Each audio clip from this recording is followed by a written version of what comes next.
नमस्कार दोस्तों, स्टडी समझती चैनल पर आप सभी लोग का स्वागत है। और हम लोग देखेंगे प्राचीन भारत का इतिहास देखेंगे हम लोग। और चलिए हम लोग शुरू करते हैं।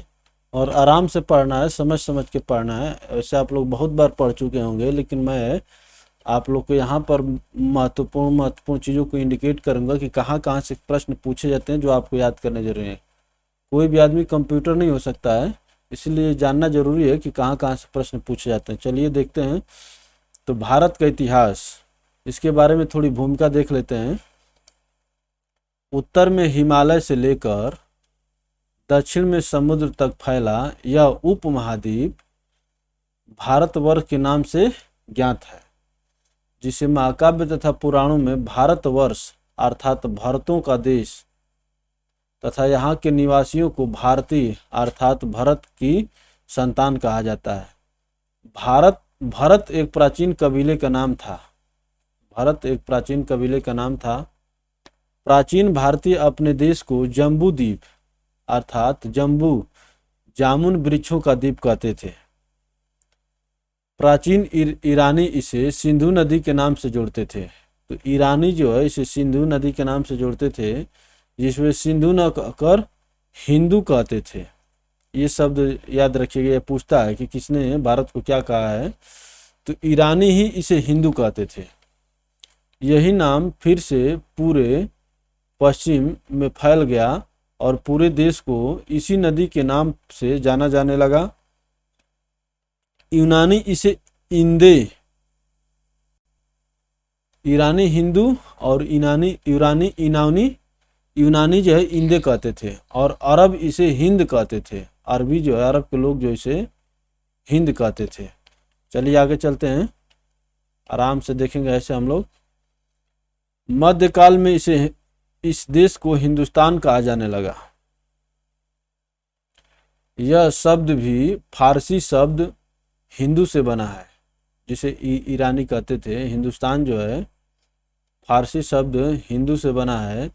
यूनानी भाषा के इंदे के आधार पर अंग्रेज इसे इंडिया कहने लगे।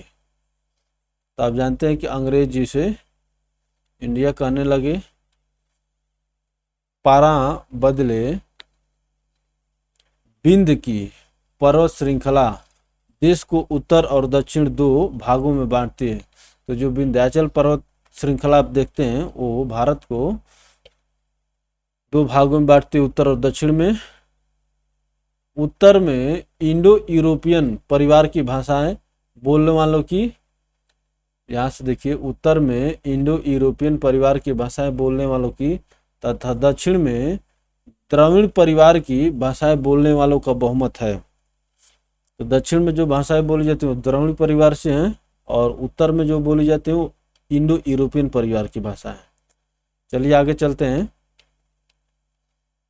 आगे नोट लिखा हुआ है, भारत की जनसंख्या का निर्माण जिन प्रमुख नस्लों के लोगों के मिश्रण से हुआ है वे इस प्रकार हैं।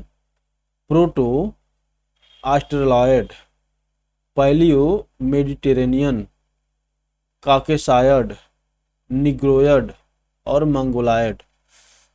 भारतीय इतिहास को अध्ययन की सुविधा के लिए तीन भागों में बांटा गया है: प्राचीन भारत, मध्यकालीन भारत और आधुनिक भारत। ये तो आप जानते हैं। सबसे पहले नोट लिखा है, सबसे पहले इतिहास को तीन भागों में बांटने का श्रेय जर्मनी इतिहासकार क्रिस्टोफ सेलियरस को है। तो इन्होंने सबसे पहले इतिहास को तीन भागों में बांटा था। चलिए आगे चलते हैं। तो प्राचीन भारतीय इतिहास के स्रोत कौन कौन से हैं ये देख लेते हैं। प्राचीन भारतीय इतिहास के विषय में जानकारी मुख्यतः चार स्रोतों से प्राप्त होती है। वो चार स्रोत कौन कौन से हैं? धर्म ग्रंथ, ऐतिहासिक ग्रंथ, विदेशियों का विवरण और पुरातत्व संबंधी साक्ष्य। आगे देखते हैं, धर्म ग्रंथ एवं ऐतिहासिक ग्रंथ से मिलने वाली महत्वपूर्ण जानकारी। कैसे है? भारत का सर्व प्राचीन धर्म ग्रंथ कौन है? वेद है। वेद, जिसको आप लोग जानते हैं, जिसके संकलनकर्ता महर्षि कृष्ण द्वैपायन वेद व्यास को माना जाता है। तो ये पूछा जाता है, वेदों के रचयिता कौन है? वेद व्यास। वेद वसुधैव कुटुंबकम का उपदेश देता है। भारतीय परंपरा वेदों को नित्य तथा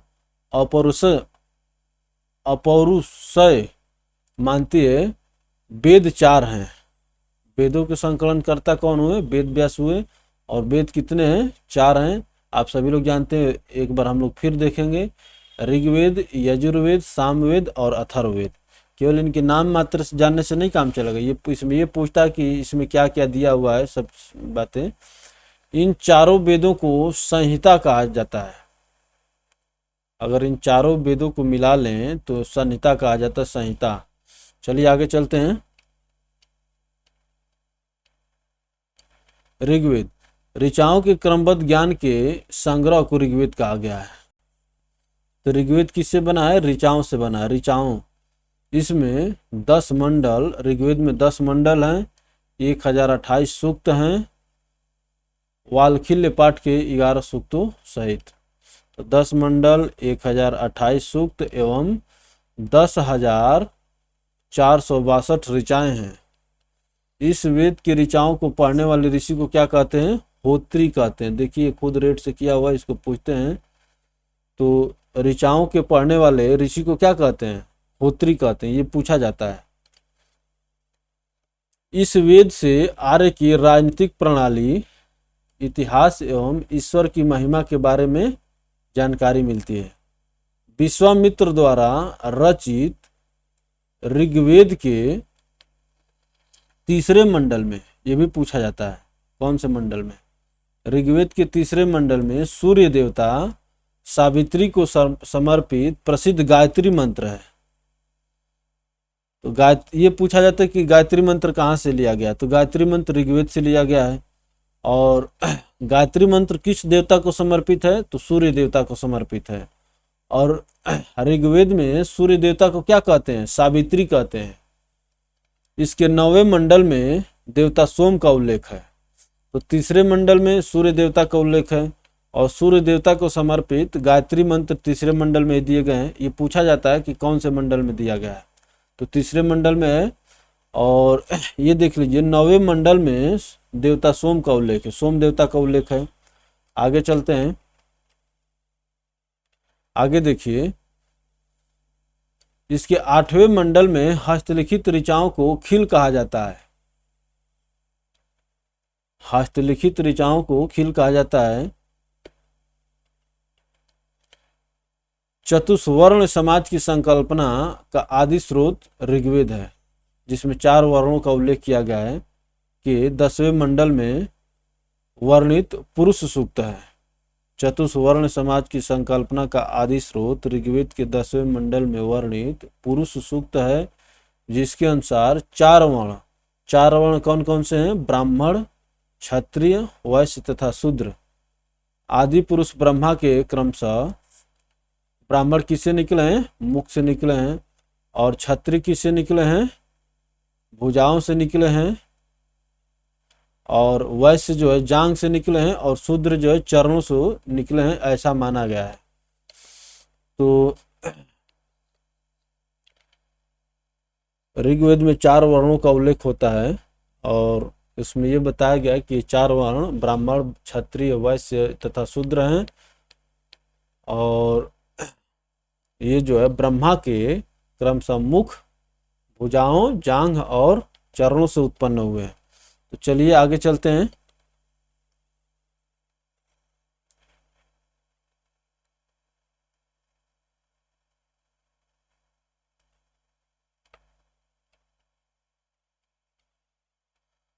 ऋग्वेद के कई परिच्छेदों में प्रयुक्त अघन्य शब्द का संबंध जो है गाय से है।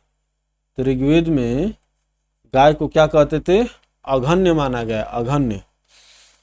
धर्मसूत्र 4 प्रमुख जातियों की स्थितियों, व्यवसायों, दायित्वों एवं कर्तव्यों तथा विशेषाधिकारों में अस्पष्ट विभेद करता है। धर्मसूत्र में ये बताया गया है कि कौन से जो 4 वर्ण बताए गए थे उनके क्या क्या काम हैं। अब ये देखिए, इतिहास में पढ़ते समय ये ईसा पूर्व और ईस्वी का बात हमेशा आती है, और ये क्या है तो इसको आप लोग बहुत लोग जानते भी होंगे, और जो लोग नहीं जानते आज वो जान जाएंगे। तो ईसा पूर्व कहाँ पर, ईसा पूर्व लिखने का मतलब क्या और ईस्वी लिखने की क्या मतलब है, देखिए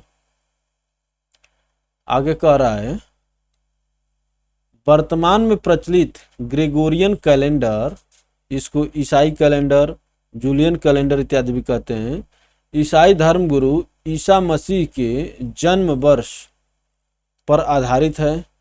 ईसा मसीह के जन्म के पहले के समय को ईसा पूर्व, ईसा पूर्व या अंग्रेजी में बीसी कहते हैं, और बीसी का मतलब है before Christ, before the birth of Jesus Christ कहा जाता है। ईसा पूर्व में वर्षों की गिनती उल्टी दिशा में होती है। जैसे महात्मा बुद्ध का जन्म जो है 563 ईसा पूर्व में, एवं मृत्यु जो है 483 ईसा पूर्व में हुआ है।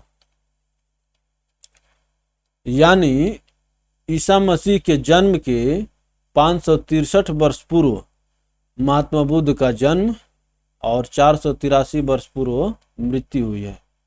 तो समझ रहे हैं ना, ईसा मसीह के जन्म से 563 वर्ष पूर्व जो है महात्मा बुद्ध का जन्म हुआ था, और 483 वर्ष पूर्व जो है उनकी मृत्यु हो गई थी।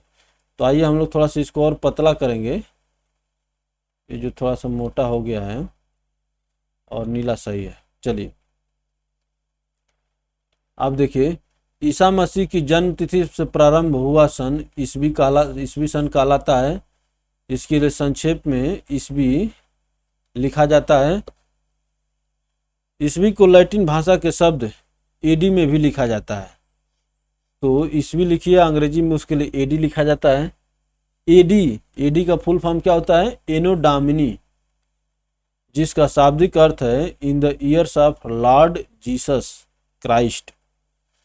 एनो डामिनी अर्थात in the year of Lord, in the year of Lord, और वो लॉर्ड कौन थे, जीसस क्राइस्ट थे। चलिए आगे चलते हैं।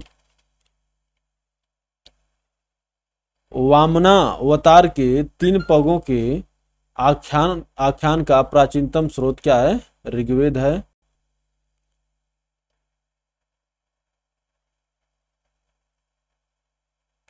ऋग्वेद में इंद्र के लिए 250 तथा अग्नि के लिए 200 ऋचाओं का रचना की गई है। तो इंद्र देवता के लिए 250 और अग्नि के लिए 200। नोट आगे देखते हैं। प्राचीन इतिहास के साधन के रूप में वैदिक साहित्य में ऋग्वेद के बाद शतपथ ब्राह्मण का स्थान है।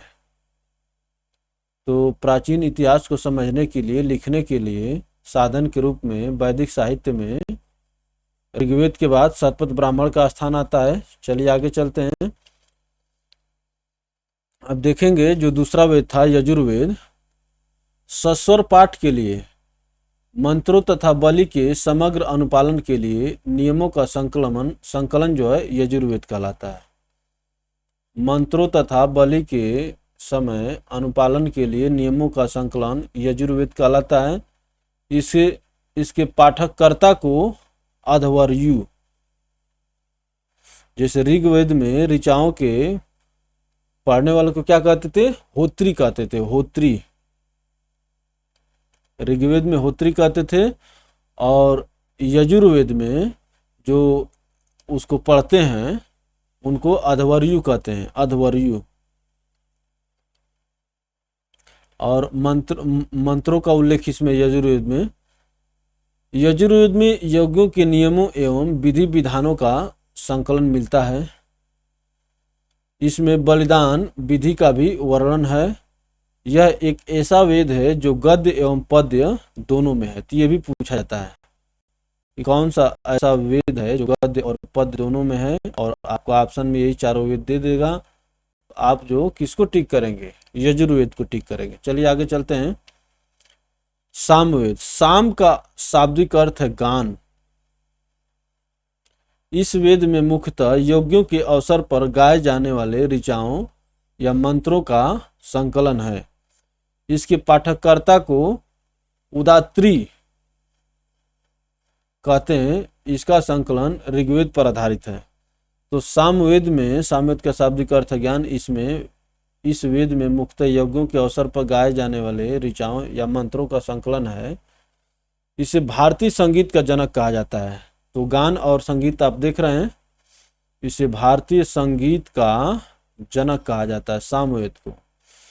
यजुर्वेद तथा सामवेद में किसी भी विशिष्ट ऐतिहासिक घटना का वर्णन नहीं मिलता है, ऐतिहासिक घटना का। तो इसके पाठककर्ता को उदात्री कहते हैं।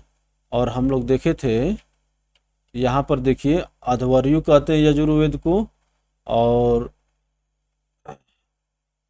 जो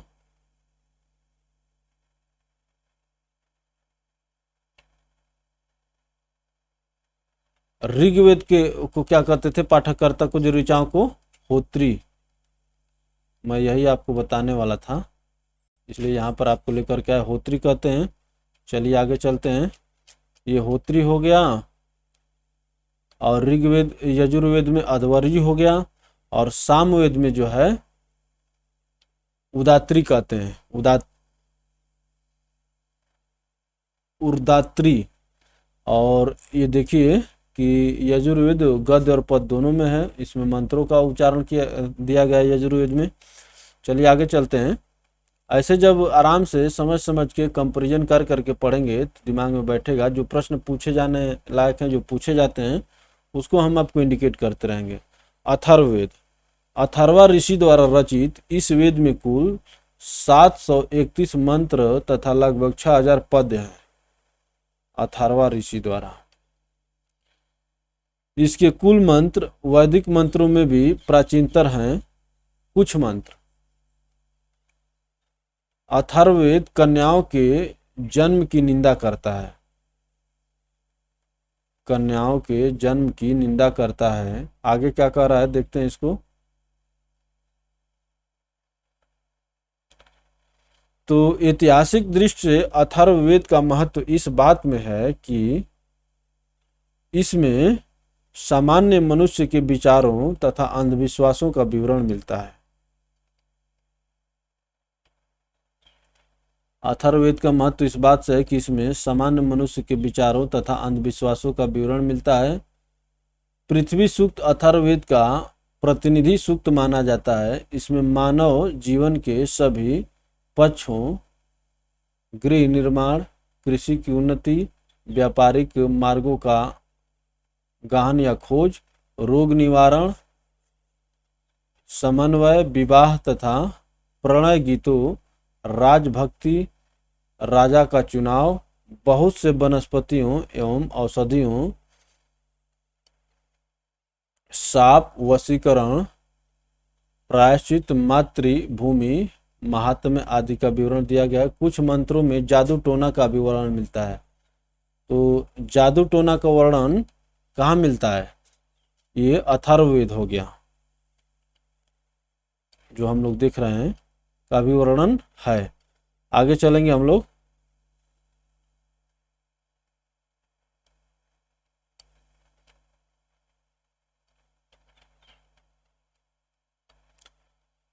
अथर्ववेद में परीक्षित को कुरुओं का राजा कहा गया है तथा कुरु देश की समृद्धि का अच्छा चित्रण मिलता है।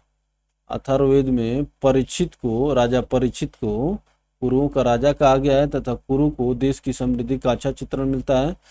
इसमें सभा एवं समिति को प्रजापति की 2 पुत्रियां कहा गया है। ये पूछता है, सभा एवं समिति को प्रजापति की 2 पुत्रियां कहा गया है। सबसे प्राचीन वेद ऋग्वेद एवं सबसे बाद का वेद अथर्ववेद है। तो सबसे प्राचीन ऋग्वेद हो गया, सबसे बाद का हो गया अथर्ववेद। वेदों को भली भांति समझने के लिए 6 वेदांगों की रचना की गई है। ये हैं शिक्षा, ज्योतिष, कल्प, व्याकरण, निरुक्त तथा छंद। आगे चलते हैं। भारतीय ऐतिहासिक कथाओं का सबसे अच्छा क्रमबद्ध विवरण पुराणों में मिलता है। इसके रचयिता लोमहर्ष तथा अथवा इनके पुत्र उग्रश्रवा माने जाते हैं। पुराण भारतीय ऐतिहासिक कथाओं का सबसे अच्छा क्रमबद्ध वर्णन पुराणों में मिलता है। इसके रचयिता लोमहर्ष, पुराणों के रचयिता लोमहर्ष अथवा इनके पुत्र उग्रश्रवा माने जाते हैं। इनकी संख्या कितनी है? पुराणों की संख्या 18 है। इसमें केवल 5 मत्स्य, वायु, विष्णु, ब्राह्मण एवं भागवत में ही राजाओं की वंशावली पाई जाती है। तो पुराणों की संख्या 18 है, जबकि उसमें केवल 5 में ही जो मत्स्य, वायु, विष्णु और ब्राह्मण एवं भागवत में ही राजाओं की वंशावली पाई जाती है। पुराणों में मत्स्य पुराण सबसे प्राचीन एवं प्रामाणिक है। ये भी पूछा जाएगा, पुराणों की संख्या कितनी है? 18। उसमें मत्स्य पुराण जो है सबसे प्राचीन एवं प्रामाणिक है। अधिकतर पुराण सरल संस्कृत श्लोक में लिखे गए हैं। स्त्रियां तथा शूद्र जिन्हें वेद पढ़ने की अनुमति नहीं थी, वे भी पुराण सुन सकते थे। स्त्रियां और शूद्र जिनको वेदों को पढ़ने की अनुमति नहीं थी, वे भी पुराण सुन सकते थे। पुराणों का पाठ पुजारी मंदिरों में किया करते थे। चलिए, स्त्री की सर्वाधिक गिरी हुई स्थिति मैत्रेयनी संहिता से प्राप्त होती है, जिसमें जुआ और मुख्य दोष बताया गया। स्त्रियों की सर्वाधिक गिरी हुई स्थिति मैत्रेयनी संहिता से प्राप्त होती है, जिसमें जुआ और शराब की भांति पुरुष का तीसरा मुख्य दोष बताया गया है। शतपथ ब्राह्मण में स्त्री को पुरुष की अर्धांगिनी कहा गया है। शतपथ ब्राह्मण में स्त्री को पुरुष की अर्धांगिनी कहा गया है। जाबालोपनिषद में 4 आश्रमों का उल्लेख मिलता है। स्मृति ग्रंथों में सबसे प्राचीन एवं प्रामाणिक मनुस्मृति मानी जाती है। स्मृति ग्रंथों में सबसे प्राचीन एवं प्रामाणिक मनुस्मृति मानी जाती है। यह शुंग काल का मानक ग्रंथ है। नारद स्मृति गुप्त युग के विषय में जानकारी प्रदान करती है। तो इसी तरह से उठा करके आपसे पूछ लेगा। नारद स्मृति गुप्त युग के विषय में जानकारी प्रदान करती है। जातक में बुद्ध की पूर्व जन्म की कहानी वर्णित है। तो आप जानते हैं ये पूछा जाता है, खूब पूछा जाता है। जातक में बुद्ध के पूर्व जन्म की कहानी वर्णित है। हीनयान का प्रमुख ग्रंथ कथा वस्तु है, जिसमें महात्मा बुद्ध का जीवन चरित्र अनेक कथानकों के साथ वर्णित है। तो हीनयान का प्रमुख ग्रंथ कौन सा है? कथा वस्तु, जिसमें महात्मा बुद्ध के जीवन चरित्र अनेक कथानकों के साथ वर्णित है। आगे चलते हैं। जैन साहित्य को आगम कहा जाता है।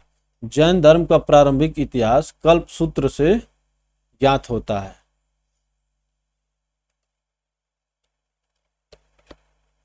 जैन धर्म का प्रारंभिक इतिहास कल्प सूत्र से ज्ञात होता है। जैन ग्रंथ भगवती सूत्र में महावीर के जीवन कृत्यों तथा अन्य समकालिकों के साथ उनके संबंधों का विवरण करता है। जैन धर्म भगवती सूत्र में महावीर के जीवन कृत्यों, जैन ग्रंथ भगवती सूत्र में महावीर के जीवन कृत्यों तथा अन्य समकालिकों के साथ उनके संबंधों का विवरण करता है। तो जातक में गौतम बुद्ध के जीवन की पूर्व की कथाएं हैं, और आगम में जैन साहित्य को आगम कहा जाता है। जैन साहित्य का प्रारंभिक इतिहास कल्प सूत्र से ज्ञात होता है। जैन ग्रंथ भगवती सूत्र में महावीर के जीवन कृत्यों तथा अन्य समकालिकों के साथ उनके संबंधों का विवरण मिलता है। चलिए आगे चलते हैं। अर्थशास्त्र के लेखक चाणक्य आप सभी लोग जानते हैं। कौटिल्य या विष्णुगुप्त इनका नाम है। ये भी पूछा जाता है कि विष्णुगुप्त किसका नाम था। तो यहाँ पर देखिए, अर्थशास्त्र के लेखक चाणक्य, जिनको कौटिल्य विष्णुगुप्त चाणक्य हैं, यह 15 अधिकरणों एवं 180 प्रकरणों में विभाजित है अर्थशास्त्र। इसमें मौर्यकालीन इतिहास की जानकारी प्राप्त होती है। ये भी खूब पूछता है। संस्कृत साहित्य में ऐतिहासिक घटनाओं को क्रमबद्ध लिखने का सर्वप्रथम प्रयास कल्हण के द्वारा किया गया। कल्हण द्वारा रचित पुस्तक राजतरंगिणी आठ तरंग। तो ये राजतरंगिणी के लेखक पूछा जाता है, जिसके लेखक कल्हण है, जिसका संबंध कश्मीर के इतिहास से है। तो एक प्रश्न और भी पूछा जाता है कि जो चाणक्य के अर्थशास्त्र है, इसमें किस चीज का वर्णन है? इसमें अर्थशास्त्र का वर्णन नहीं है, ये राजनीति से जुड़ी है।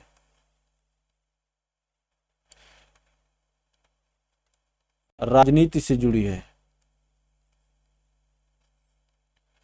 तो देखिए, संस्कृत साहित्य में ऐतिहासिक घटनाओं को क्रमबद्ध लिखने का सर्वप्रथम कल्हण के द्वारा किया गया। आगे चलते हैं। कल्हण द्वारा रचित पुस्तक राजतरंगिणी आठ तरंग है, जिसका संबंध कश्मीर के इतिहास से है।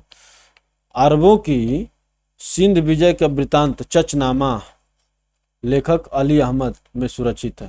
तो चचनामा के लेखक कौन है? अली अहमद। अरबों की सिंध विजय का वृतांत चचनामा लेखक अली अहमद सुरक्षित है। अष्टाध्यायी के लेखक कौन है? पाणिनि है। खूब पूछता है।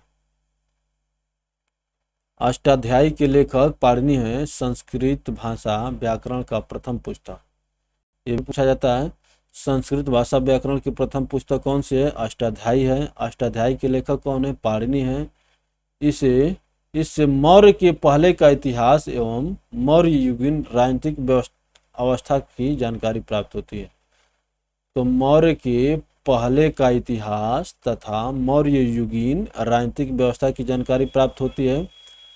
कात्यायन की गार्गी संहिता एक ज्योतिष ग्रंथ है। कात्यायन की गार्गी संहिता एक ज्योतिष ग्रंथ है। फिर भी इसमें भारत पर होने वाले यवन आक्रमण का उल्लेख मिलता है। तो गार्गी संहिता ये कैसी पुस्तक है? ज्योतिष ग्रंथ है, लेकिन इसके बावजूद भी भारत पर होने वाले यवन आक्रमण का उल्लेख इसमें मिलता है। पतंजलि पुष्यमित्र शुंग के पुरोहित थे। पतंजलि पुष्यमित्र शुंग के पुरोहित थे। इनके महाभाष्य से शुंगों के इतिहास का पता चलता है। तो महाभाष्य की रचना किसने की है? पतंजलि ने किया है। पतंजलि पुष्यमित्र शुंग के पुरोहित थे। इनके महाभाष्य से शुंगों के इतिहास का पता चलता है। चलिए आगे चलेंगे दोस्तों। तो विदेशी यात्रियों से मिलने वाली प्रमुख जानकारी, यहाँ से हम लोग देखेंगे कि कौन कौन से विदेशी यात्री कहाँ कहाँ से हैं। और चलिए थोड़ा सा हम लोग यहाँ पर फिर मिलते हैं।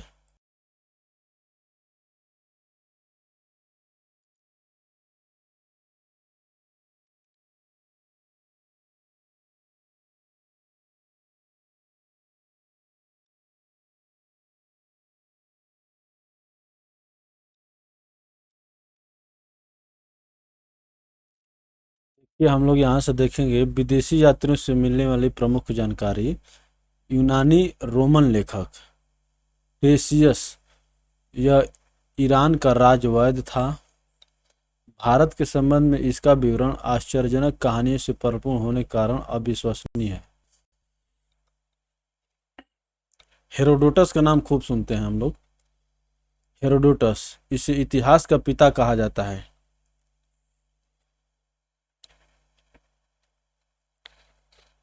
इसने अपनी पुस्तक हिस्टोरिका में 5वीं शताब्दी ईसा पूर्व के भारत फारस के संबंध का वर्णन किया है। भारत फारस, ईरान को फारस कहा जाता था, परंतु इसका विवरण भी अनुश्रुतियों एवं अफवाहों पर आधारित है।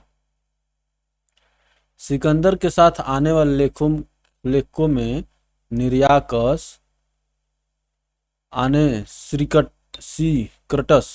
आनेसिक्रटस, ये पूछा जाता है कि सिकंदर के साथ कौन कौन से लेखक आए थे, ये पूछा जाता है, इसलिए मैं इसको हाईलाइट कर रहा हूँ।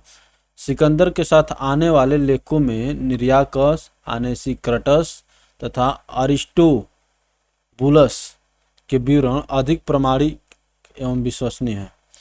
तो ये सिकंदर के साथ, ये भी यूनानी था।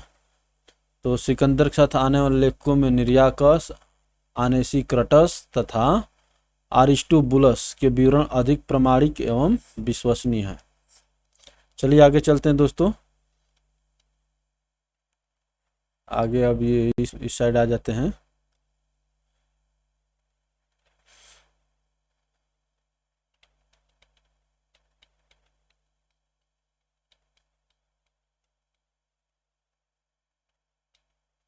मेगास्थनीज, यह सेल्यूकस निकेटर का राजदूत था, खूब पूछा जाता है।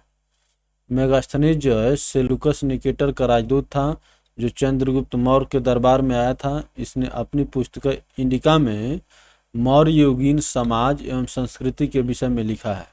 तो मेगास्थनीज का नाम खूब प्रेम से लिया जाता है। मेगास्थनीज सेल्यूकस निकेटर का राजदूत था, जो चंद्रगुप्त मौर्य के दरबार में आया था। चंद्रगुप्त मौर्य के दरबार में आया था। इसकी पुस्तक क्या है? इंडिका। तो खूब पूछा था कि इंडिका का लेखक कौन है, तो मेगास्थनीज हो गया। और ये चंद्रगुप्त मौर्य के दरबार में आया था और सेल्यूकस निकेटर का राजदूत था, अर्थात सेल्यूकस निकेटर इसको भेजा था। और डाइमेकस, यह सीरियन नरेश एंटियोकस का राजदूत था, जो बिंदुसार के राज दरबार में आया है। ये भी खूब पूछा जाता है। डाइमेकस, यह सीरियन नरेश एंटियोकस का राजदूत था, एंटियोकस का राजदूत था, जो बिंदुसार के दरबार में आया था। इसका विवरण भी मौर्य युग से संबंधित है। आगे चलिए। डायोनिसियस, यह मिस्र नरेश टालमी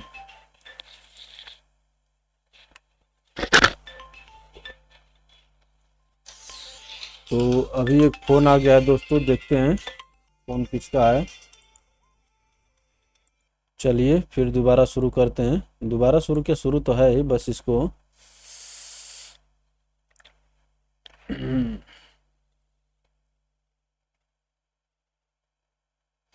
तो इसमें जो डाइमेकस था, डाइमेकस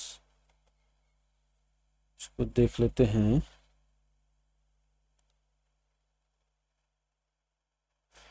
डाइमेकस या सीरियन नरेश एंटियोकस का राजदूत था, जो बिंदुसार के राज दरबार में आया था। ये पूछा जाता है, खूब पूछा जाता है। डाइमेकस जो बिंदुसार के राज दरबार में आया था, और मेगास्थनीज जो चंद्रगुप्त मौर्य के दरबार में आया था। इसका विवरण भी मौर्य युग से संबंधित है, अशोक के दरबार में आया था। डायोनिसियस या मिस्र नरेश टालमी फिलेडेल्फस का राजदूत था, जो अशोक के राज दरबार में आती है। देखिए क्यों नहीं महत्वपूर्ण, जब अशोक महत्वपूर्ण है तो उससे जुड़े हुए फैक्ट तो महत्वपूर्ण होंगे ही, ठीक है ना। तो डायोनिसियस या मिस्र नरेश टालमी फिलेडेल्फस का राजदूत था, जो अशोक के राज दरबार में आया था। चलिए आगे देखते हैं। टालमी इसने दूसरी शताब्दी में भारत का भूगोल नामक पुस्तक लिखी है। तो भारत का भूगोल नामक पुस्तक के लेखक कौन है? टालमी है। और प्लिनी, इसने प्रथम शताब्दी में नेचुरल हिस्ट्री नामक पुस्तक लिखी। इसमें भारतीय पशुओं, पेड़ पौधों, खनिज पदार्थों आदि के बारे में विवरण मिलता है। तो प्लिनी लिखे नेचुरल हिस्ट्री। चलिए और आगे चलते हैं। पेरिप्लस ऑफ द इरिथ्रियन सी, इस पुस्तक के लेखक के बारे में जानकारी नहीं है। पेरिप्लस ऑफ द एरिथ्रियन सी ये पुस्तक है। पेरिप्लस ऑफ द एरिथ्रियन सी, इस पुस्तक के लेखक के बारे में जानकारी नहीं है। यह लेखक करीब 80 ईस्वी में हिंद महासागर की यात्रा पर आया था। इसने उस समय के भारत के बंदरगाहों तथा व्यापारिक वस्तुओं के बारे में जानकारी दी है। तो पेरिप्लस ऑफ एरिथ्रियन सी ये जो पुस्तक है, इसके लेखक के बारे में जानकारी नहीं है। अब देखिए, ये तो यूनानी लेखक थे, अब चीनी लेखक हैं। कौन कौन? फाहियान, यह चीनी यात्री गुप्त नरेश चंद्रगुप्त द्वितीय के दरबार में आया था। फाहियान जो है चंद्रगुप्त द्वितीय के दरबार में आया था। इसने अपने विवरण में मध्य प्रदेश के समाज एवं संस्कृति के बारे में वर्णन किया। इसने मध्य प्रदेश की जनता को सुखी एवं समृद्ध बताया। यह 14 वर्षों तक भारत में रहा। फाहियान का नाम भी खूब प्रेम से लिया जाता है। चलिए, संयोगन, यह 1518 ईस्वी में भारत आया। इसने अपने 3 वर्षों की यात्रा में बौद्ध धर्म की प्राप्तियां एकत्रित की। तो ये बौद्ध धर्म की जो पुस्तक और जानकारी उसके बारे में ये अपना ज्ञान एकत्रित किया।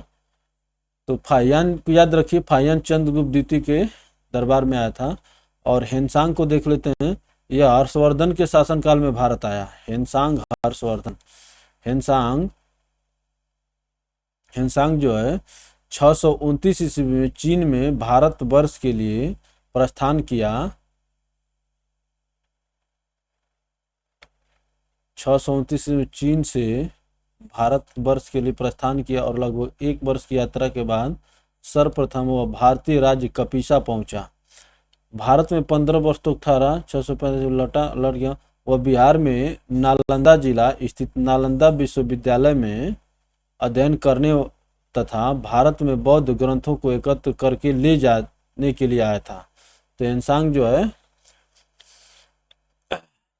ये नालंदा विश्वविद्यालय आया था। इसका भ्रमण वृत्तांत सी युकी नाम से प्रसिद्ध है। तो हेनसांग का भ्रमण वृत्तांत सी युकी नाम से प्रसिद्ध है, जिसमें 138 देशों का विवरण मिलता है। हर्षकालीन समाज, धर्म तथा राजनीति के बारे में वर्णन किया है। इसके अनुसार सिंध का राजा शूद्र था। हेनसांग ने बुद्ध की प्रतिमा के साथ साथ सूर्य और शिव की प्रतिमाओं का भी पूजन किया था। तो बुद्ध की प्रतिमा के साथ साथ सूर्य और शिव की प्रतिमा का भी पूजन किया था। आगे चलते हैं। हेनसांग के अध्ययन के समय नालंदा विश्वविद्यालय के कुलपति आचार्य शीलभद्र थे। यह विश्वविद्यालय बौद्ध दर्शन के लिए प्रसिद्ध था। तो नालंदा बौद्ध दर्शन के लिए प्रसिद्ध है ही, इसमें कोई बात नहीं है, आज भी हम लोग जानते हैं। चलिए आगे चलते हैं। इत्सिंग, यह 7वीं शताब्दी के अंत में भारत आया। इसने अपने विवरण में नालंदा विश्वविद्यालय, विक्रमशिला विश्वविद्यालय तथा अपने समय के भारत का वर्णन किया है। तो ये इत्सिंग जो है विक्रमशिला विश्वविद्यालय का भी वर्णन किया है। चलिए आगे चलते हैं। अरबी लेखक देखते हैं। अरबी लेखक में अलबरूनी, यह महमूद गजनवी के साथ भारत आया था। अरबी में लिखी गई उसकी कृति किताब उल हिंद या तहकीक ए हिंद, ये जो अलबरूनी की पुस्तक है। किताब उल हिंद खूब पूछा जाता है। किताब उल हिंद या तहकीक ए हिंद, इसका हिंदी में अर्थ है भारत की खोज। आज भी इतिहासकारों के लिए एक महत्वपूर्ण स्रोत है।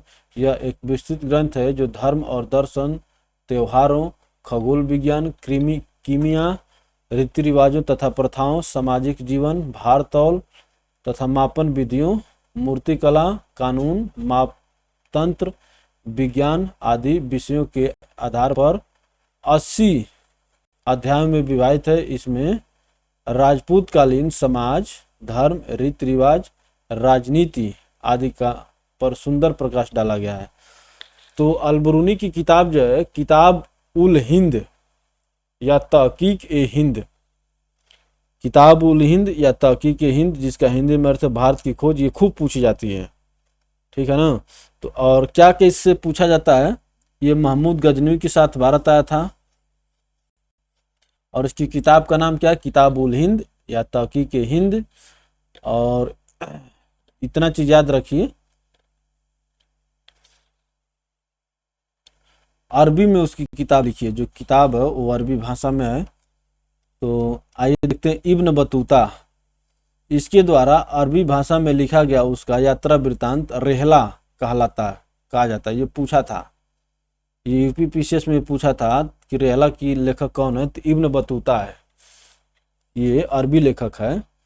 14वीं शताब्दी में भारतीय उपमहाद्वीप के सामाजिक एवं सांस्कृतिक जीवन के विषय में बहुत ही प्रचुर तथा सबसे रोचक जानकारियां देता है।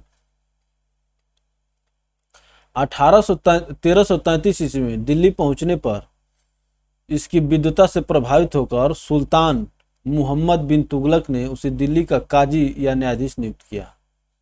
काजी या न्यायाधीश, तो न्यायाधीश को काजी कहा जाता था। वही 1333 ईस्वी में दिल्ली पहुंचने पर उसकी विद्वता से प्रभावित होकर सुल्तान मोहम्मद बिन तुगलक ने उसे दिल्ली का काजी या न्यायाधीश नियुक्त किया। तो आप जानते हैं कि तुगलक अपने तुगलकी फरमान के लिए जाना जाता है। तो इब्न बतूता इसी के समय में आया था 1333 ईस्वी में। चलिए आगे चलते हैं दोस्तों।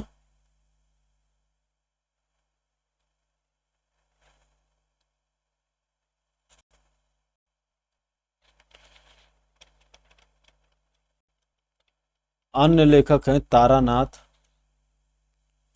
यह एक तिब्बती लेखक था। इसने किंगयूर या तंगयूर नामक ग्रंथ की रचना की थी। भारतीय इतिहास के बारे में जानकारी मिलती है। तो तारानाथ जो है तिब्बती लेखक था। कंगयूर या तथा तंगयूर नामक पुस्तक लिखा है। मार्को पोलो एक महत्वपूर्ण लेखक है। यह 13वीं शताब्दी के अंत में पांड्य देश की यात्रा पर आया था। इसका विवरण पांड्य इतिहास के अध्ययन के लिए उपयोगी है। Marco Polo. चलिए, पुरातत्व संबंधी साक्ष्य से मिलने वाली जानकारी। भारतीय पुरातत्व शास्त्र का पितामह, father of the Indian archaeology, Sir Alexander Cunningham को कहा जाता है। तो भारतीय पुरातत्व शास्त्र का पितामह किसको कहा जाता है? Alexander Cunningham, father of the Indian archaeology. 1400 ईसा पूर्व के अभिलेख बोगाज कोई एशिया माइनर से वैदिक देवता मित्र, वरुण, इंद्र और नासत्य अश्विनी कुमार के नाम मिलते हैं। तो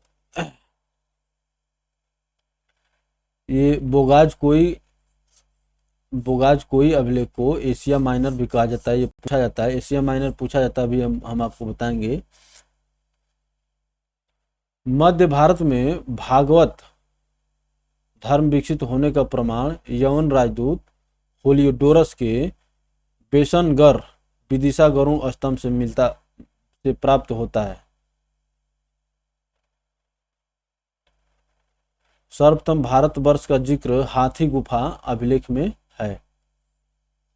हाथी गुफा ये पूछा गया है कि हाथी गुफा अभिलेख किससे संबंधित है।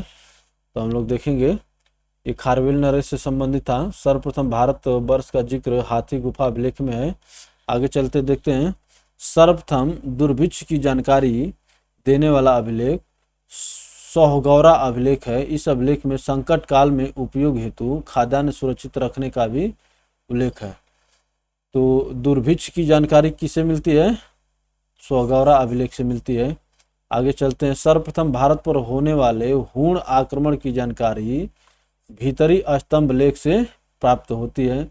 सती प्रथा का पहला लिखित साक्ष्य एरण अभिलेख शासक भानुगुप्त से प्राप्त होती है। तो एरण अभिलेख से सर्वप्रथम सती प्रथा का लिखित साक्ष्य मिलता है। ये प्राचीन और मध्यकालीन इतिहास में छोटे छोटे फैक्ट पूछे जाते हैं और मेरा पढ़ना हम लोग की मजबूरी है। और सातवाहन राजाओं का पूरा इतिहास उनके अभिलेखों के आधार पर लिखा गया है। रेशम बुनकर की श्रेणियों की जानकारी मंदसौर अभिलेख से प्राप्त होती है। मंदसौर अभिलेख। कश्मीरी नौपाषाणिक पुरास्थल बुर्ज होम से गर्तावास या गड्ढा घर का साक्ष्य मिलता है। उसमें उतरने के लिए सीढ़ियां होती थी। तो बुर्ज होम या गड्ढा घर में उतरने के लिए सीढ़ियां होती थी। चलिए आगे चलते हैं। प्राचीनतम सिक्कों को क्या कहते हैं? आहत सिक्के कहते हैं। इसी को साहित्य में कासार्पण कहा गया है। प्राचीनतम सिक्कों को आहत सिक्के कहा जाता है। इसी को साहित्य में कासार्पण कहा गया है। सर्वप्रथम सिक्कों पर लेख लिखने का कार्य यवन शासकों ने किया। सर्वप्रथम सिक्कों पर लेख लिखने का कार्य यवन शासकों ने किया। समुद्रगुप्त की बीणा बजाती हुई मुद्रा वाले सिक्के के से उसके संगीत प्रेमी होने का प्रमाण मिलता है। समुद्रगुप्त की बीणा बजाती हुई मुद्रा वाले सिक्के से उसके संगीत प्रेमी होने का प्रमाण मिलता है। आरिकमेडु पुदुचेरी के निकट से रोमन सिक्के प्राप्त हुए हैं। आरिकमेडु पूछ लेता है कि आरिकमेडु कहाँ पर है, तो पुदुचेरी के निकट है। सबसे पहले भारत के संबंध बर्मा, स्वर्ण भूमि, वर्तमान में म्यांमार, मलाया, स्वर्णद्वीप, कंबोडिया, कंबोज तथा जावा यौन द्वीप से स्थापित हुए। तो सबसे पहले भारत के संबंध जो बर्मा, जिसको बर्मा कहते थे, अब इसको क्या कहते हैं, म्यांमार कहते हैं। चलिए आगे चलते हैं दोस्तों।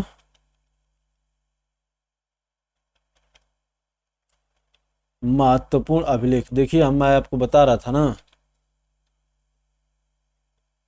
हाथी गुफा अभिलेख का संबंध किससे है, तो कलिंग राजा खारवेल से। ये कई बार प्रश्न पूछा गया है, बहुत बार पूछा गया है कि हाथी गुफा का संबंध किससे है, तो कलिंग राज खारवेल से है।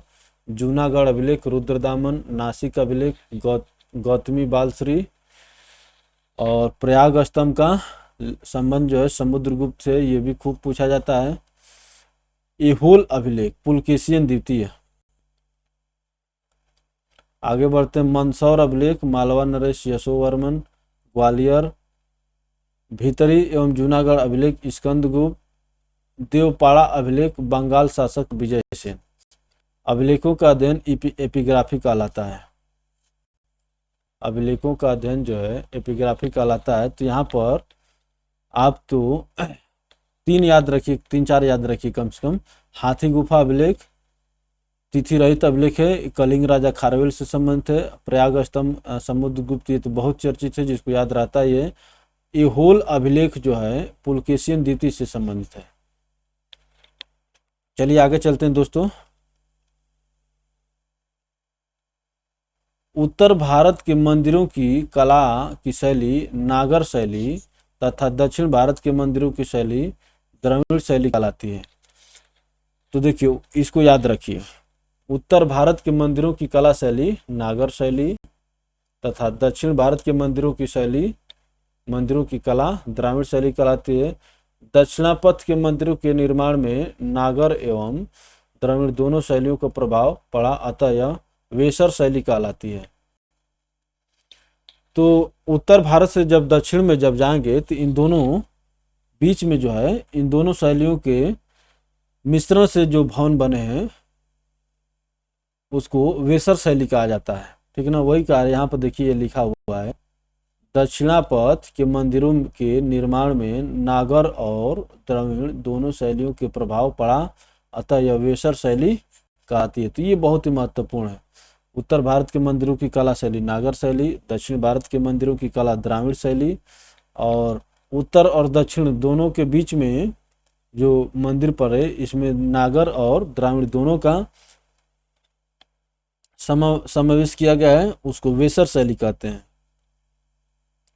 पंचायतन शब्द मंदिर रचना शैली से संबंधित है। एक हिंदू मंदिर तब पंचायतन शैली का कहलाता है जब मुख्य मंदिर 4 सहायक मंदिरों से घिरा होता है। जब मुख्य मंदिर 4 सहायक मंदिरों से घिरा होता है। पंचायतन मंदिर के उदाहरण है कंदरिया महादेव मंदिर। पंचायतन मंदिर के उदाहरण है कंदरिया महादेव। चलिए और आगे चलते हैं। तो अब हमको दूसरे पेज पर चलना होगा, इधर।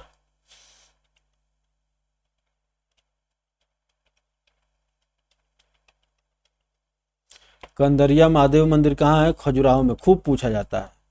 कंदरिया महादेव मंदिर कहाँ पर है, खजुराहो में। ब्रह्मेश्वर मंदिर भुवनेश्वर, लक्ष्मण मंदिर खजुराहो, ये भी है। लिंगराज मंदिर भुवनेश्वर, तो ब्रह्मेश्वर मंदिर भुवनेश्वर हो गया, लिंगराज मंदिर हो गया भुवनेश्वर। दशावतार मंदिर देवगढ़ उत्तर प्रदेश, ये खूब पूछा जाता है, इसको याद रखिए।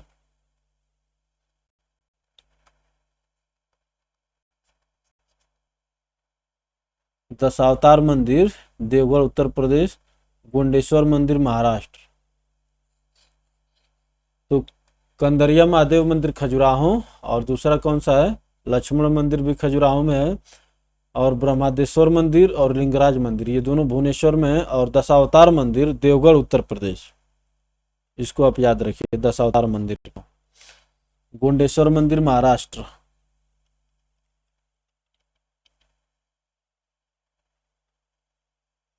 जिस काल में प्रागैतिहासिक काल, प्रागैतिहासिक काल किसको कहते हैं हम लोग ये चीज यहाँ पर देखेंगे। जिस काल में मनुष्य ने घटनाओं का कोई जिस काल में मनुष्य ने घटनाओं का कोई लिखित विवरण उद्धृत नहीं किया उसे प्रागैतिहासिक काल कहते हैं। मानव विकास के उस काल को इतिहास कहा जाता है जिसका विवरण लिखित रूप में उपलब्ध है। तो जिसका विवरण लिखित रूप में उपलब्ध है उसको इतिहास कहा जाता है, उस काल को इतिहास कहा जाता है, और जिसके विवरण लिखित रूप में नहीं है उसको प्रागैतिहासिक काल कहा जाता है। देखिए, आद्य ऐतिहासिक काल किसको कहते हैं? उस काल को कहते हैं जिस काल में लेखन कला के प्रचलन के बाद उपलब्ध लेख पढ़े नहीं जा सके। लिखे तो गए हैं लेकिन पढ़े नहीं जा सके, उसको आद्य ऐतिहासिक काल कहते हैं। तो ये शब्द जो है बहुत कंफ्यूज करते हैं, इसलिए इसको यहाँ पर देखिए। प्रागैतिहासिक काल किसको कहते हैं? जिसमें लिखित विवरण नहीं है। ऐतिहासिक काल उसको कहते हैं जिसमें लिखित विवरण है, उपलब्ध है। आद्य ऐतिहासिक काल उसको कहते हैं जिसमें उस काल को कहते हैं जिस काल में लेखन कला के प्रचलन के बाद उपलब्ध लेख पढ़े नहीं जा सके।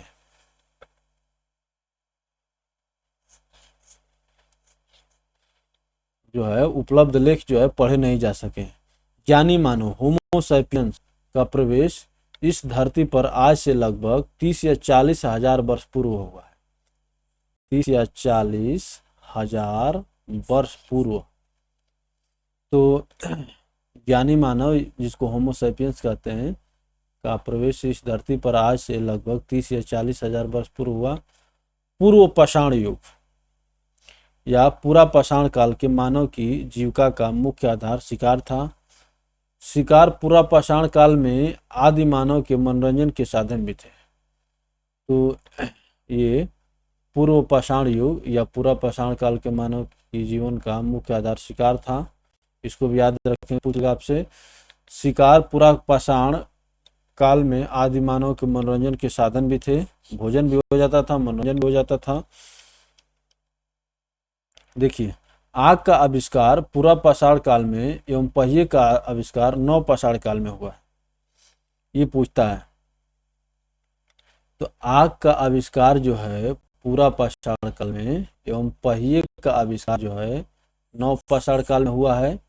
आगे देखिए, मनुष्य में अस्थायी निवास की प्रवृत्ति नव पाषाण काल में हुई तथा उसने सबसे पहले कुत्ता को पालतू बनाया, ये पूछा जाता है। मनुष्य सबसे पहले किस जानवर को पालतू बनाया? कुत्ता को पालतू बनाया।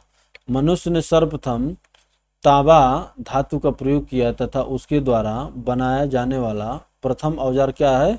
कुल्हाड़ी। प्राप्ति स्थल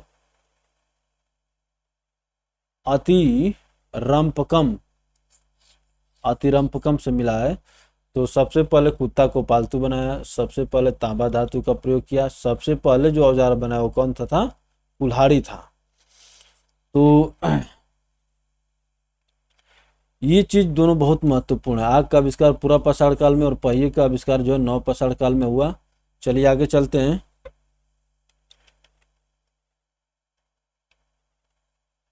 कृषि का आविष्कार जो है नव पाषाण काल में हुआ। प्रागैतिहासिक अन्न उत्पादक स्थल मेहरगढ़ पश्चिम बलूचिस्तान में अवस्थित है। प्रागैतिहासिक अन्न उत्पादक स्थल मेहरगढ़ पश्चिमी बलूचिस्तान में अवस्थित है। कृषि के लिए अपनाई गई सबसे प्राचीन फसल गेहूं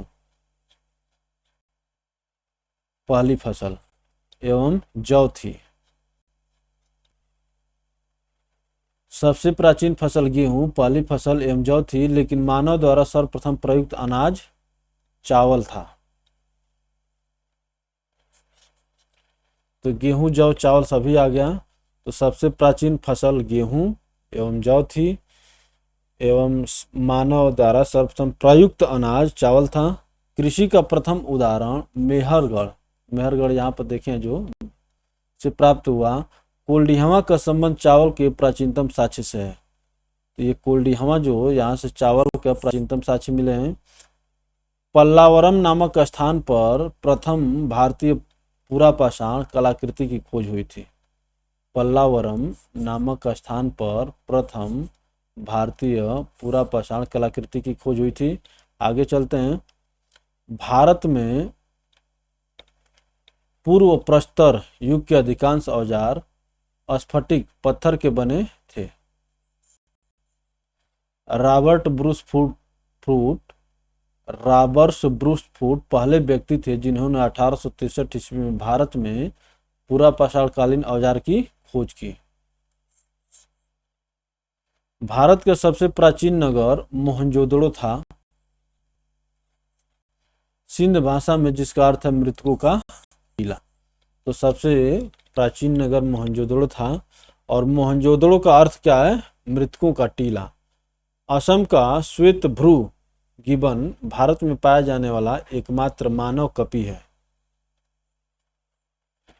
असम का श्वेत भ्रू गिबन भारत में पाया जाने वाला एकमात्र कपि है। इनाम गांव ताम्र पाषाण युग की एक बड़ी बस्ती थी। इसका संबंध जोरवे संस्कृति से है। चलिए आगे चलते हैं। भारत में शिवालिक की पहाड़ी से, शिवालिक जिसको कहते हैं, जीवाश्म का प्रमाण मिला है। शिवालिक की पहाड़ी से, भारत में शिवालिक की पहाड़ी से जीवाश्म का प्रमाण मिला है। प्रागैतिहासिक काल में भीमबेटका गुफाओं के शैल चित्र के लिए प्रसिद्ध है। तो प्रागैतिहासिक काल में भीमबेटका जो है गुफाओं के शैल चित्र के लिए प्रसिद्ध है। अब ये पूछा जाता कि भीमबेटका है कहाँ? तो भीमबेटका मध्य प्रदेश में है। भारत में मनुष्य संबंधित सबसे पहला प्रमाण नर्मदा घाटी में मिलता है। भारत में मनुष्य संबंधी सबसे पहला प्रमाण नर्मदा घाटी में मिलता है। नोट: प्राचीन भारतीय नागरिक सेवा के अधिकारी रिजले प्रथम व्यक्ति थे जिन्होंने प्रथम बार वैज्ञानिक आधार पर भारत की जनसंख्या का प्रजातीय विभेदीकरण किया। चलिए आगे चलते हैं। अब हम लोग सबसे चर्चित और सिंधु घाटी सभ्यता की तरफ आ गए हैं। रेडियो कार्बन C14 जैसी नवीन विश्लेषण पद्धति के द्वारा सिंधु सभ्यता की सर्वमान्य तिथि 2400 ईसा पूर्व से 1700 ईसा पूर्व मानी गई है। इसका विस्तार त्रिभुजाकार है, ये पूछा जाता है। सिंधु घाटी सभ्यता का आकार कैसा था? त्रिभुज के आकार का था। और ये ईसा पूर्व की बात है, ठीक है ना, ईस्वी की बात नहीं है, ईसा पूर्व की बात है। और वो भी कहाँ से? 2400 से 1700 ईसा पूर्व। इस बीच में सिंधु घाटी सभ्यता फली फूली। सिंधु सभ्यता की खोज 1921 में राय बहादुर दया राम साहनी ने की। ये खूब पूछा जाता है। जो सिंधु घाटी सभ्यता आप सुनते हैं, इसकी खोज जो है 1921 में दयाराम साहनी ने की थी, ठीक है ना। और ये कब की बात है? ईसा पूर्व की बात है, 2400 से 1700 ईसा पूर्व। चलिए तो अगले पृष्ठ पर चलते हैं।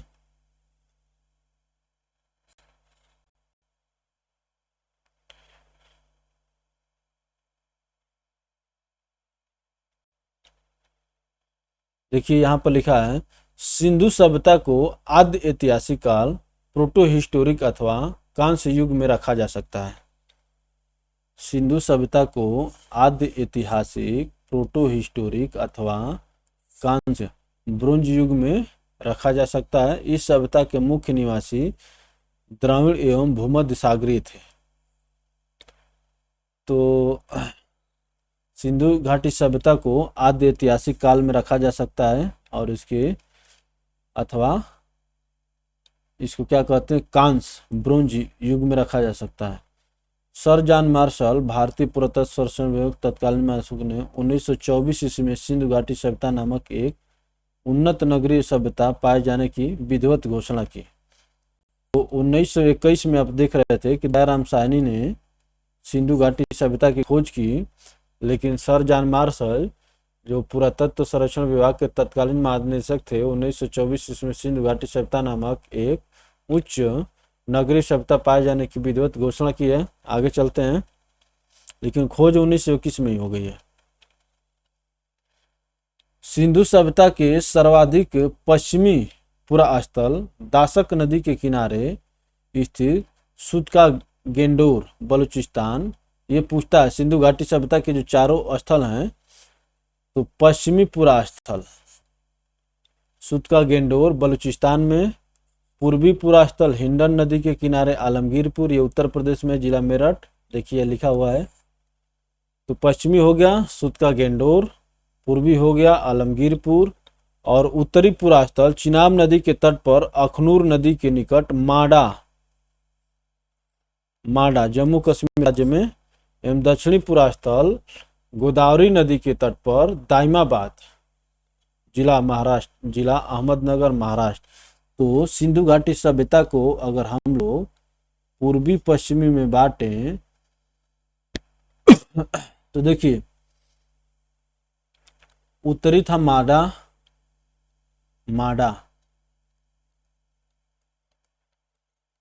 और दक्षिणी क्या था, दाइमाबाद। ये पूछता है, इसीलिए हम आपको इसको थोड़ा समय लेकर के बता रहे हैं, दाइमाबाद। और पूर्वी क्या हो गया, आलमगीरपुर जो उत्तर प्रदेश में है, और पूर्वी हो गया, और पश्चिमी सुतका गेंडोर।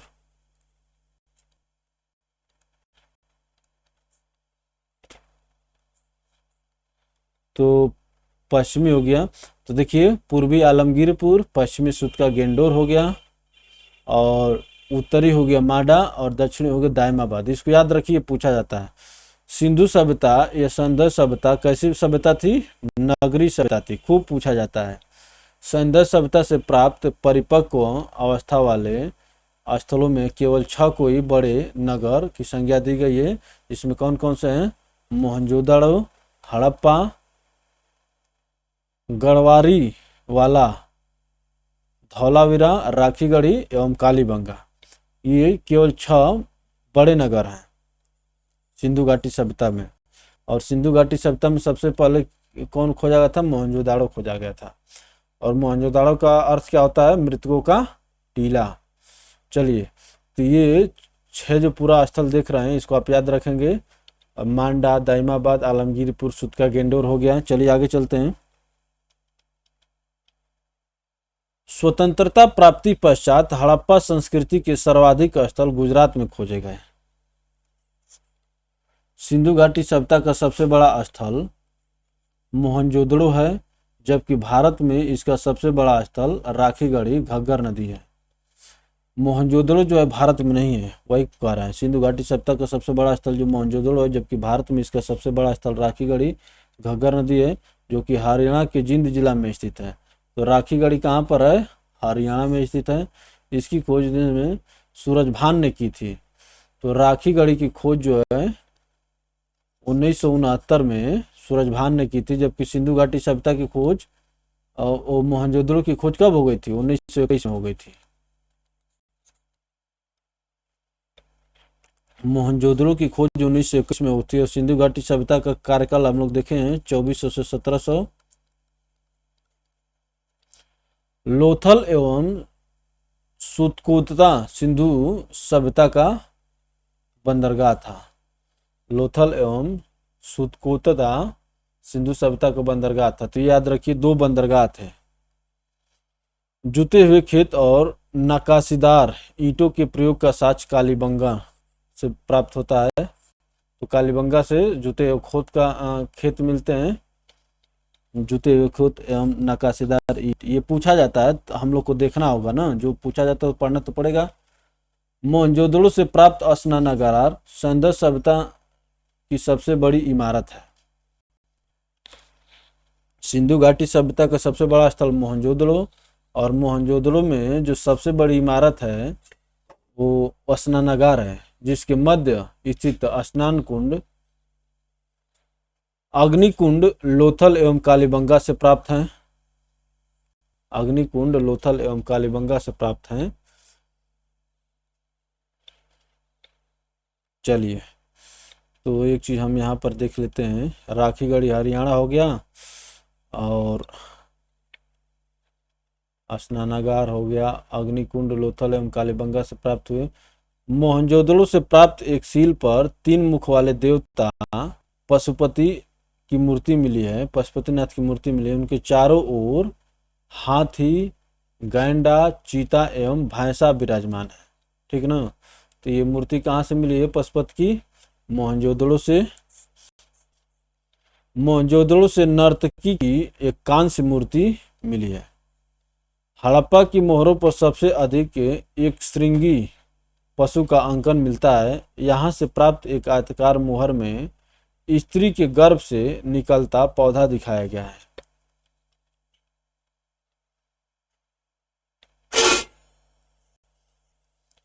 मनके बनाने के कारखाने लोथल एवं चनहूदड़ो में मिले हैं। सिंधु सभ्यता की लिपि भाव चित्रात्मक है। यह लिपि दाईं से बाईं ओर लिखी जाती है। ठीक है ना।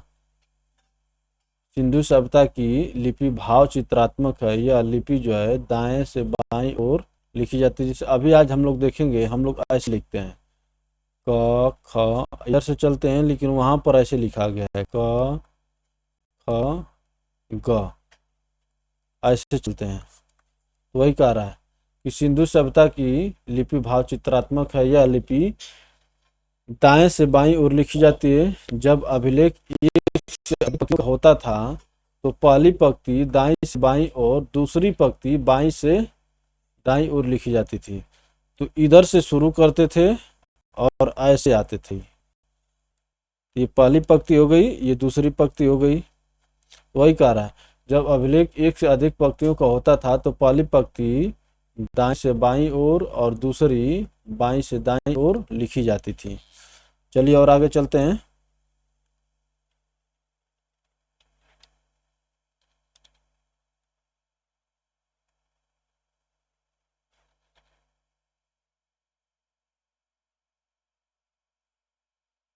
अच्छा, ये पूरे में दिया हुआ है।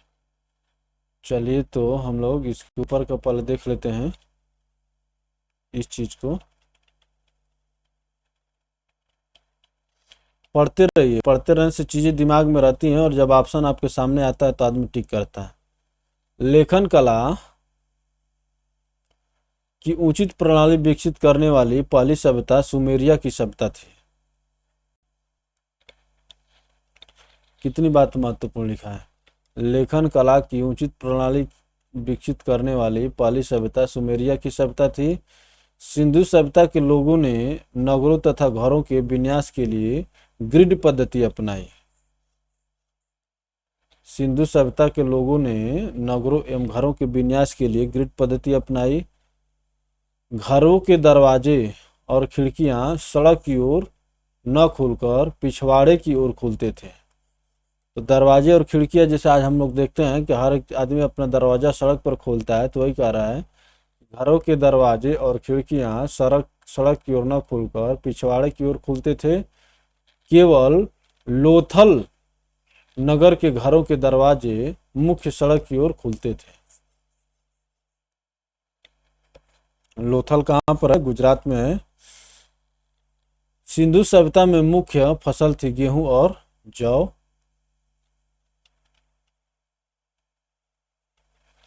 सिंधुवासी मिठास के लिए शहद का प्रयोग करते थे। मिट्टी से बने हल का साक्ष्य बनमाली से मिला है, ये भी पूछा जाता है। मिट्टी से बने हल का साक्ष्य बनमाली से मिला है। रंगपुर एवं लोथल के चावल के दाने मिले हैं। रंगपुर एवं लोथल से चावल के दाने मिले हैं जिनसे धान की खेती होने का प्रमाण मिलता है। चावल के प्रथम साक्ष्य लोथल से ही प्राप्त हुए हैं। चावल के प्रथम साक्ष्य लोथल से ही प्राप्त हुए हैं। सुरकोतदा, कालीबंगन एवं लोथल से सैंधवकालीन घोड़े के अस्थिपंजर मिले हैं। तो घोड़े के अस्थिपंजर कहाँ से हो गए? सुरकोतदा, कालीबंगा एवं लोथल। जबकि सुरकोतदा भी एक, ये लोथल और सुरकोतदा ये जो दिया है ये एक बंदरगाह है। तौल की इकाई संभवतः 16 के अनुपात में थी। तौल की इकाई संभवतः 16 के अनुपात में थी। संदर्भ सभ्यता के लोग यातायात के लिए 2 पहिया एवं 4 पहियों वाली बैलगाड़ी या भैंसा गाड़ी का उपयोग करते थे। आगे देखते हैं।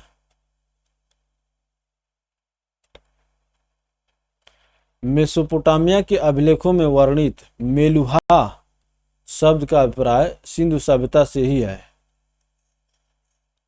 मेसोपोटामिया के अभिलेखों में वर्णित मेलुहा शब्द का अभिप्राय सिंधु सभ्यता से ही है। संभवतः हड़प्पा संस्कृति का शासन वणिक वर्ग के हाथों में था।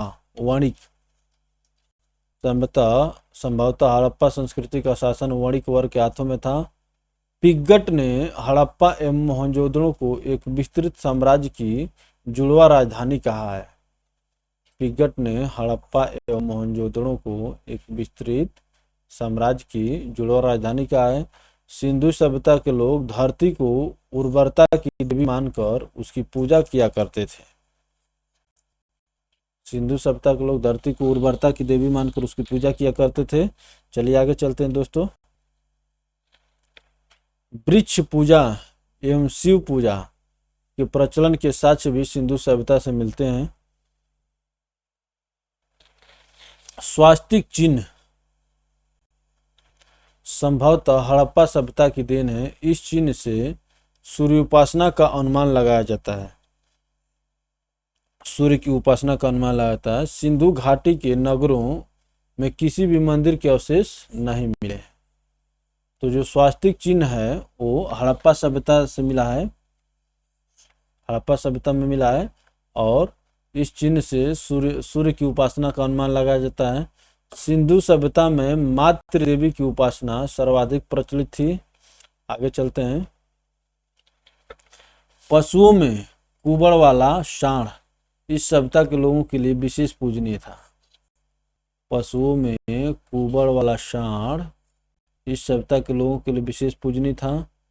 स्त्री मृद मूर्तियां, मिट्टी की मूर्तियां अधिक मिलने से ऐसा अनुमान लगाया था कि सैंधव समाज मातृसत्तात्मक था। स्त्री मृद मूर्तियां अधिक मिलने से ऐसा अनुमान लगाया था कि सैंधव समाज या सिंधु घट्ट समाज जो है मातृसत्तात्मक, जो आज हम लोग देखते हैं कि हमारा समाज जो है वर्तमान समाज पितृसत्तात्मक है, जहाँ पर पिता या पुरुष प्रधान समाज है, वहाँ महिला समाज, सिंधु घाटी की सभ्यता महिला सत्तात्मक समाज था। तो अब हम लोग देखेंगे इसमें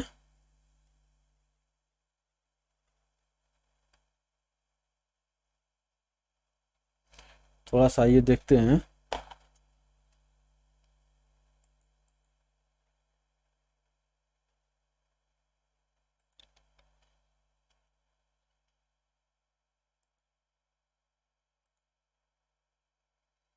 ये जो दिया हुआ है इसको देख करने के लिए तो करना पड़ेगा ना, इसको देखने के लिए।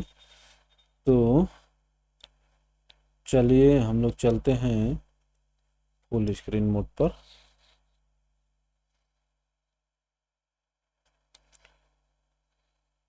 यहाँ पर डिटेल दिया हुआ है कि कौन कैसे है। तो देखिए इसको आप लोग देख लीजिएगा, ठीक है ना। इसको आप देख लीजिए। नदी, अब इतना कैसे याद होगा, इतना याद करना मुश्किल लग रहा है, लेकिन ये पूछता है कौन सा जो है हड़प्पा जो है रावी नदी पर मोहनजोदड़ो सिंधु देख पूछता है। तो आप लोग देख लीजिएगा कौन कौन किस किस नगर में है। तो आलमगीरपुर, हिंडा नदी उत्तर प्रदेश का मेरठ जिला, उत्तर प्रदेश अपने अपना प्रदेश देख लीजिए, ठीक है ना। तो आलमगीरपुर उत्तर प्रदेश में मेरठ जिला में है। तो चलिए आगे चलते हैं दोस्तों, देखा जाए कि आगे क्या दिया हुआ है।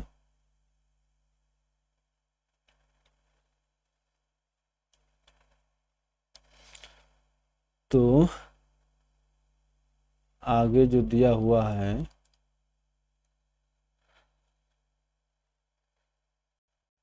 चलिए यहाँ से हम लोग फिर अभी थोड़ा सा इसको स्टॉप कर देते हैं।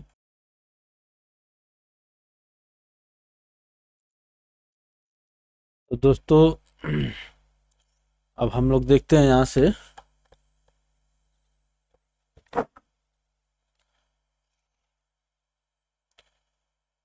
संध्यावासी सूती एवं ऊनी वस्त्रों का उपयोग करते थे। मनोरंजन के लिए संध्यावासी मछली पकड़ना, शिकार करना, पशु पक्षियों को आपस में लड़ाना, चौपड़ और पासा खेलना आदि साधनों का प्रयोग करते थे। तो सिंधु घाटी सभ्यता के बारे में हम लोग देखेंगे। सिंधु सभ्यता के लोग काले रंग से डिजाइन किए हुए लाल मिट्टी के बर्तन बनाते थे। सिंधु घाटी के लोग तलवार से परिचित नहीं थे, ये पूछ लेगा आपको, ठीक है ना। सिंधु सभ्यता के लोग काले रंग से डिजाइन किए हुए लाल मिट्टी के बर्तन बनाते थे। सिंधु घाटी के लोग तलवार से परिचित नहीं थे। कालीबंगन एकमात्र हड़प्पा कालीन स्थल था जिसका निचला शहर सामान्य लोगों के रहने हेतु निचला शहर भी किले से घिरा हुआ था। कालीबंगन का अर्थ है काली चूड़ियां। यहाँ से पूर्व हड़प्पा स्तर के खेत जोते जाने के और अग्नि पूजा के प्रथा के प्रमाण मिले। पूर्व हड़प्पा स्तरों के खेत जोते जाने के, देखिए पूछता है जोते हुए खेत कहाँ से मिलते हैं, कालीबंगा से मिलते हैं। और अग्नि पूजा की प्रथा के प्रमाण मिलते हैं। पर्दा प्रथा एवं वेश्यावृत्ति सैंधव सभ्यता में प्रचलित थी। ये देखिए पर्दा प्रथा एवं वेश्यावृत्ति बहुत ही महत्वपूर्ण फैक्ट है ये। पर्दा प्रथा और वेश्यावृत्ति सैंधव सभ्यता में प्रचलित था। शवों को जलाने एवं गाड़ने यानी दोनों प्रथाएं प्रचलित थी, जलाने की भी और गाड़ने की भी। जलाने में देखते हैं कि जैसा हिंदू समाज करता है और गाड़ने की मुस्लिम समाज करता है, प्रचलित थी। हड़प्पा में शवों को दफनाने जबकि मोहनजोदड़ो में जलाने की प्रथा विद्यमान थी। हड़प्पा सभ्यता में शवों को दफनाने जबकि मोहनजोदड़ो में जलाने की प्रथा विद्यमान थी। लोथल एवं कालीबंगा में युग्म समाधियां मिली हैं, युग्म समाधियां मिली हैं। सैंधव सभ्यता के विनाश का संभवतः सबसे प्रभावी कारण बाढ़ था, याद रखेंगे। जाता है आग में पकी हुई मिट्टी को टेराकोटा कहा जाता है। तो सैंधव सभ्यता तक आज हम लोग इस वीडियो में रहने देते हैं, आगे हम लोग वैदिक सभ्यता देखेंगे दोस्तों। तो चलिए आज के लिए इतना ही, धन्यवाद। फिर हम लोग अगला वैदिक सभ्यता अगली वीडियो में देखेंगे।